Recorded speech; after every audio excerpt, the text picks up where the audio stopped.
procederá pues a la fiscalización de quienes han cumplido y quienes no han cumplido, ¿verdad? En el tema del pago de los tributos.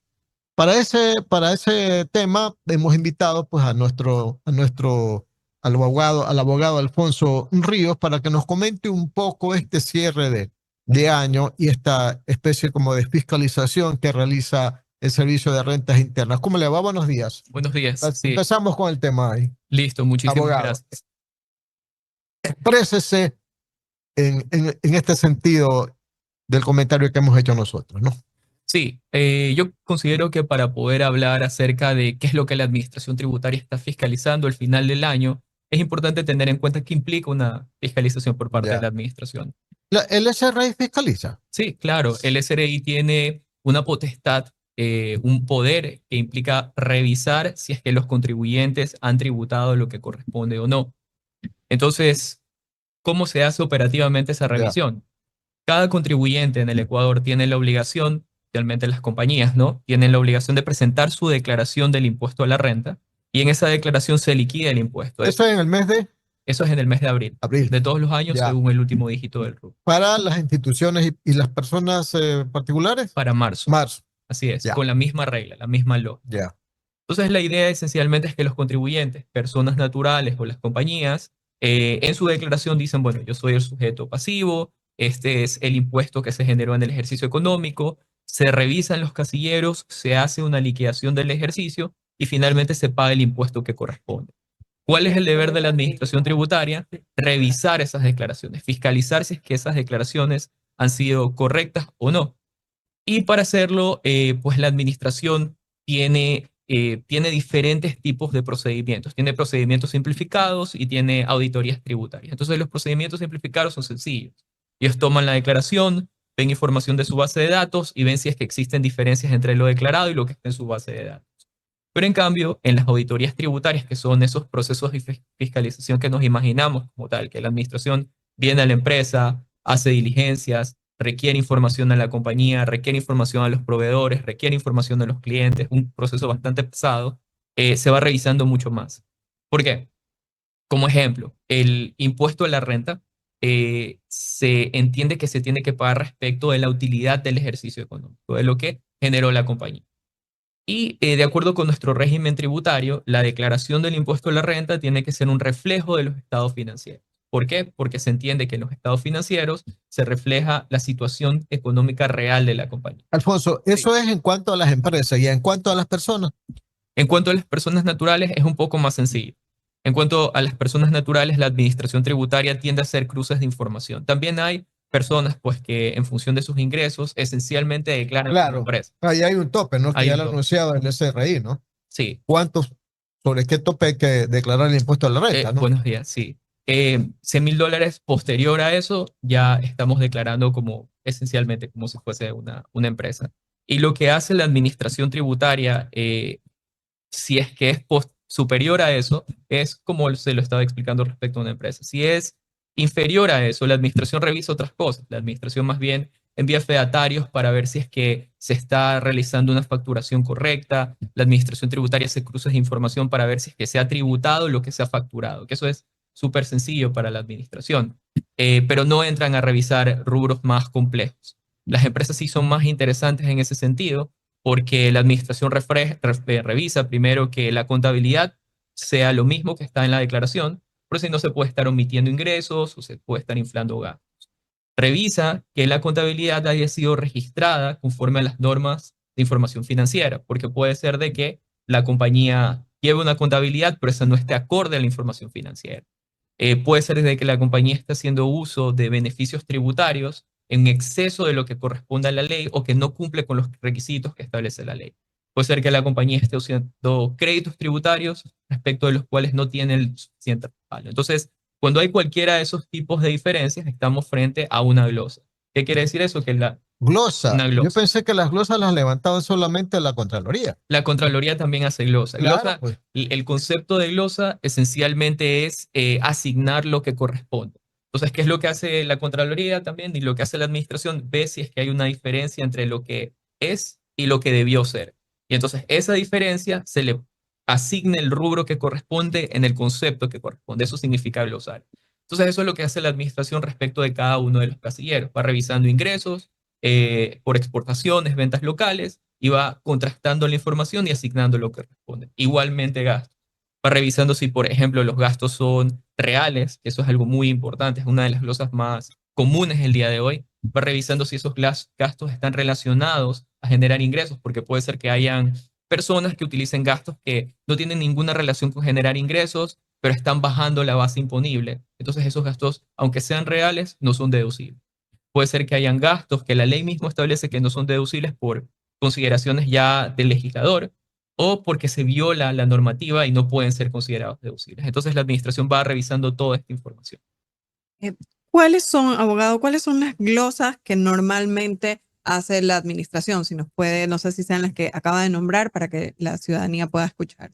Sí, perfecto. A ver, las glosas que están hoy en boga, por decirlo así, son glosas por partes relacionadas. Entonces la administración tributaria hoy está teniendo un enfoque muy importante en revisar glosas por precios de transferencia. Las compañías año a año tienen la obligación de reportar cuáles son las transacciones que tiene con partes relacionadas, es decir, otras compañías que de pronto tienen participan en la composición accionaria de la compañía, que de pronto son proveedores muy importantes, el único proveedor o el mayor proveedor, entonces influye en la actividad de la compañía. Y respecto de eso, hay un informe, es decir, la compañía lo que hace es mostrar que sus transacciones con esas compañías tienen la misma calidad de una transacción con cualquier otra compañía en el libre mercado. Y es un tema bastante complejo en realidad, pero la administración está revisando eso hoy por hoy. Hay muchas de ese tipo de glosas. Y en otros casos, revisa si es que hay realidad económica. Por ejemplo, una glosa común es los pagos al directorio de la compañía. Entonces, dentro de los estatutos se establece que el directorio es el órgano del gobierno de la compañía, en donde se toman decisiones, de pronto se establecen políticas y el gerente general tiene que seguir esas políticas. Y lo que hace este directorio es prestar sus servicios profesionales. Entonces, le factura a la compañía. Y la administración tributaria viene y dice, bueno, muéstrame que en efecto ese directorio ejerció algún tipo de actividad que amerite que tú le hayas pagado las remuneraciones que pagaste mensualmente, $50,000, $40,000, lo que fuere, a cada uno de los directores. Con informes se puede. Con informes. Entonces, es más bien nuestro mensaje siempre es que es una cadena de información, porque nosotros mostramos los estatutos, explicamos cómo está conformado el directorio, mostramos las actas de cómo se conformó el directorio efectivamente en ese ejercicio económico, mostramos las actas de las reuniones de directorio en donde se tomaron decisiones que fueron importantes, cruciales para la compañía. En algunos casos mostramos incluso la separación de la sala de reuniones para que la compañía vea como a profundidad de que en efecto eso sí se llevó a cabo. Entonces ahí es cuando la administración tributaria considera de que es realidad económica y reconoce ese gasto como deducible. ¿Y y en caso de no ser así, cuáles son las sanciones más comunes también pues, que ejerce La administración. la administración? Sí, una de las sanciones, bueno, la más cara es un recargo del 20% respecto del impuesto no recaudado, más los respectivos intereses. Entonces la administración va a calcular los intereses desde la fecha en que se presentó la declaración, teniendo en cuenta la diferencia que según la administración tributaria se debió haber declarado, y sobre eso va a calcular los intereses. Y al valor del capital le va a sumar un 20%. Entonces eso es, un 20% es bastante dinero, más los intereses, ¿no?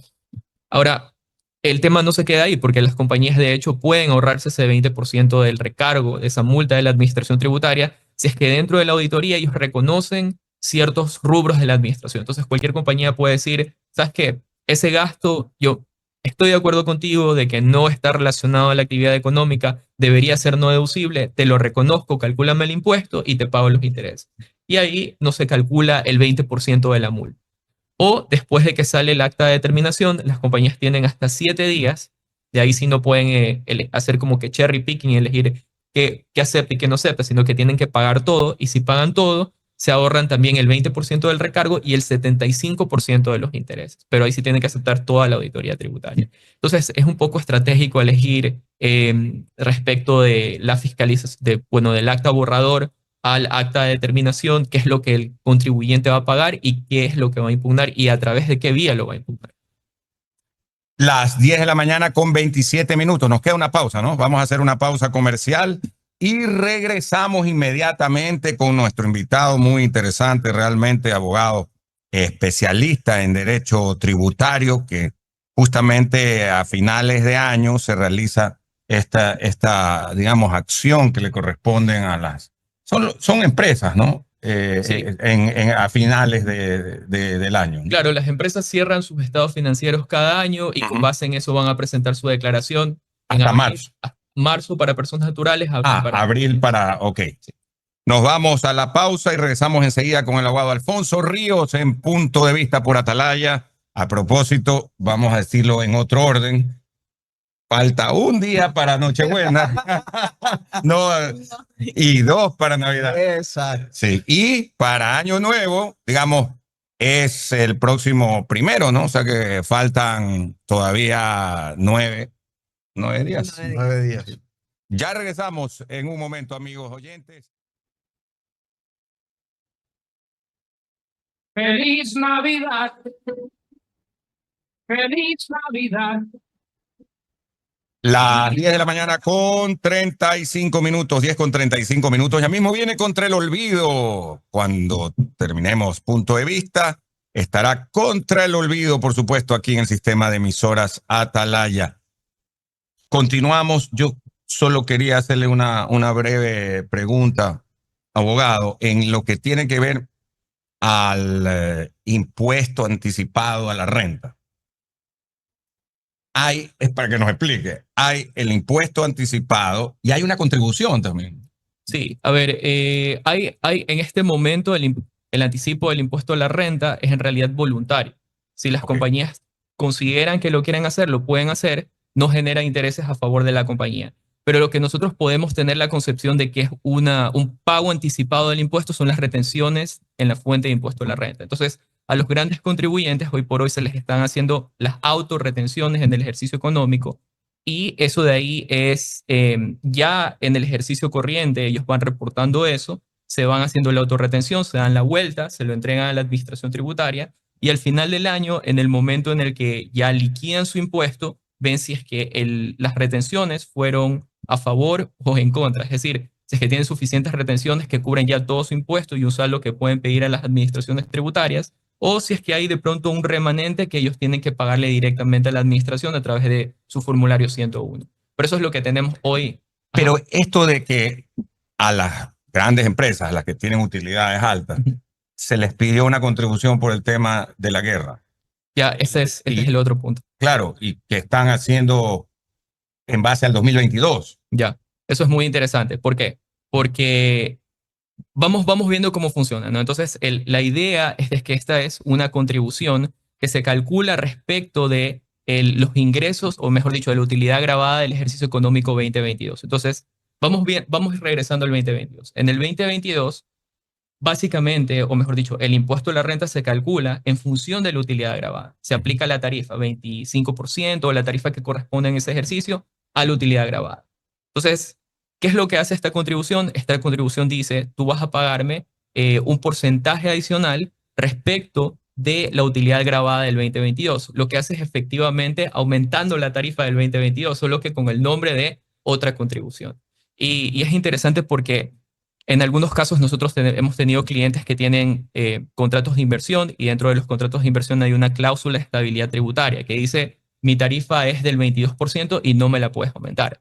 Entonces, esta forma como escondida de aumentar la tarifa del 2022 viola esa cláusula de estabilidad tributaria. Y lo que hemos estado haciendo últimamente es presentando trámites a la administración tributaria administrativos directos pidiendo que devuelvan la diferencia porque por mucho de que se llamen contribución, es en realidad un impuesto, de acuerdo, de hecho, con sentencias de la Corte Constitucional. Pero no son, pero eso le decir, ¿son reembolsables o no? A ver, el punto es de que sí son reembolsables, pero la administración es dura para devolver. Ok. ¿Ya? Entonces, la Corte Constitucional ha establecido... Como dicen, lagarto que traga. Es difícil. Sí.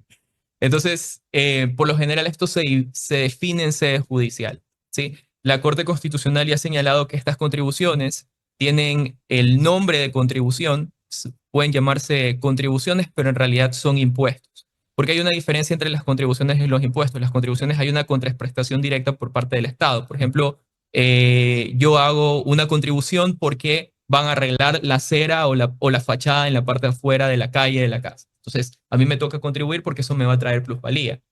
En cambio, en estas contribuciones que han sacado todos los presidentes desde el 2016, por mucho que se les llame contribuciones, son impuestos efectivamente, porque el ingreso que se recibe dentro de esas contribuciones va al presupuesto general del Estado, tal como va el impuesto a la renta. Y eso lo ha definido ya así la Corte Constitucional.